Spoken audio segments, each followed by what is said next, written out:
I even, this is a good tip too, to use your mini roller along the edges here too. Yeah. To go over it, you know. Yeah, because you can shove that right up next to the masking tape and get a fairly tight line. Yeah, you can. With so that. That's another step, because sometimes when you're brushing, you could miss a little area, but yeah, like I say, when you take the tape off and you got everything exposed, you get the light on it, and then you run your bead of caulking and you do your final detail work around the window casing. You can really dial it in nicely because everything's exposed to it. You get the light on it, and then you do your bead of caulking, which is usually your final step on painting around a window. Painting around a windowsill, painting around areas that, you know, on the window install, maybe they didn't get too close to it, or maybe there's a little gap, or maybe the age of the windows has caused the gap to shrink up on you. Caulking sometimes shrinks. So it's just a little small solution with the caulking to run a big bead along there, small bead along there, and it just makes it a real nice finished look. Yeah. And that's the thing. Did you hear what he said? A small, tight bead. I don't know how many times I've seen around windows where there's a big, fat, ugly bead of caulking around there, and they thought, well, I'll make it smooth. Well, when that caulking dries, it's not necessarily the same color as the paint, and you see it all the way on your wall, and it doesn't blend in At all. at all. Or you see the edge of it because they didn't wipe enough off. Yeah.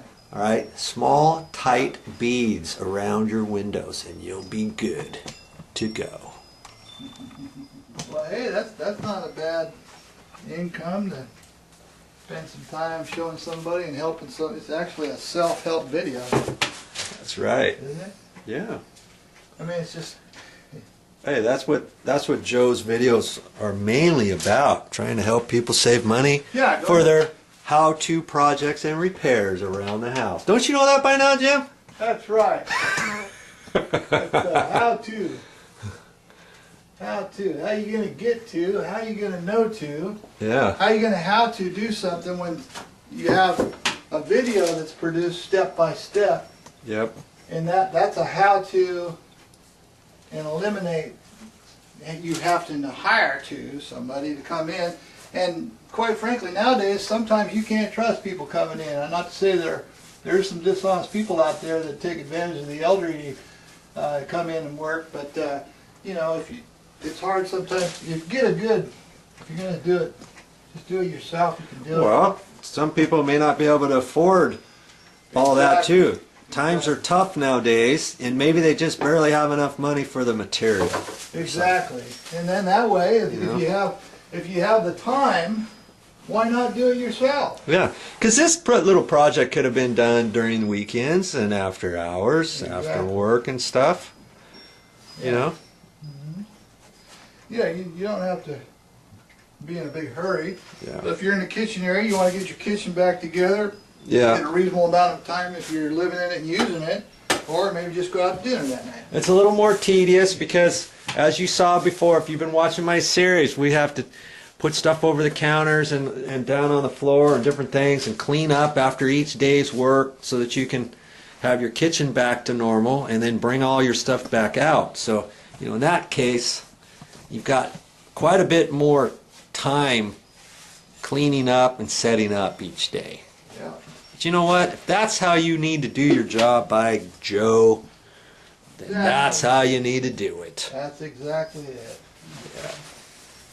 Watch, learn. It's and better than walking 5 miles to school in the snow 10 feet deep like our parents used to do, right, Jim? That's right, You always hear man. those stories. Yeah. Well, yeah. if you gotta pull plastic off and clean up your kitchen a few times to do your job, I'd say that's a pretty fair trade-off. Small inconvenience, but a great payoff.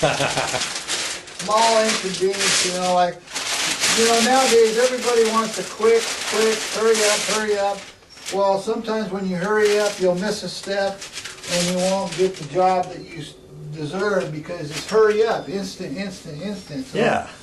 don't get in a big hurry, that's the number one thing. And see, this is something, if you take your time on it, you don't have to be as fast as Jim here. You can spend a few more minutes on it because you're not going to be exactly as good as Jim is, right? But Yeah. you can still get your walls yeah. to look like this when you're done, and you've done it yourself, and it looks great. That's right.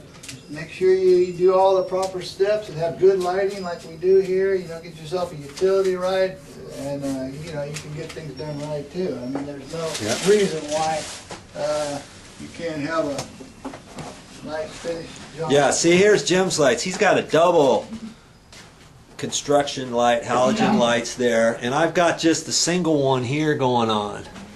Okay? So you make up your own mind, but lighting is vital, especially when you're doing sheetrock patches and repairs and doing painting and that kind of stuff. That's right. Yeah, yeah. So here I am up here on the ceiling now. I'm just going to cut this real quick on here. And I'm not too concerned about it getting it perfectly close and clean. I'm just getting it, because we're doing crown molding. Yeah. And this is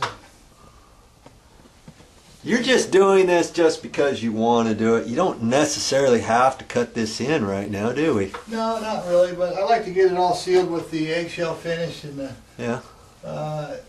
just because it's, and it's just going to take a few minutes to do it, and we're just going to come right around the whole edge, and by the time I get this cut in, I'm going to go start on the walls and get a final rollout on our final coverage of the eggshell antique white against the ceiling here for the walls to be completed. And then what I'm going to do is strip off the paper around the windows, and I'll make sure that everything's cleaned up around those areas. And then the last thing I'll do after I trim out the base and the door jamb is run the caulking and check the windows. Okay. And that'll be the last step in the finalization of the job on this phase until the crown gets up. Not everybody does crown because it's a little expensive, but it's going to look nice in here. And that's why we're doing just a quick cut in. Normally if there was no crown, I'd cut it in with a little bit better brush to get it more uniform. But being this is just all going to be covered, so I'm just painting this just to... You mean I'm going to have to do another video with you, another day, another and project to see how to do the cut in? I'm afraid so, sir, and Would- possibly another lunch. Would that? Yeah, probably. I see how it is. You get what you negotiate, right?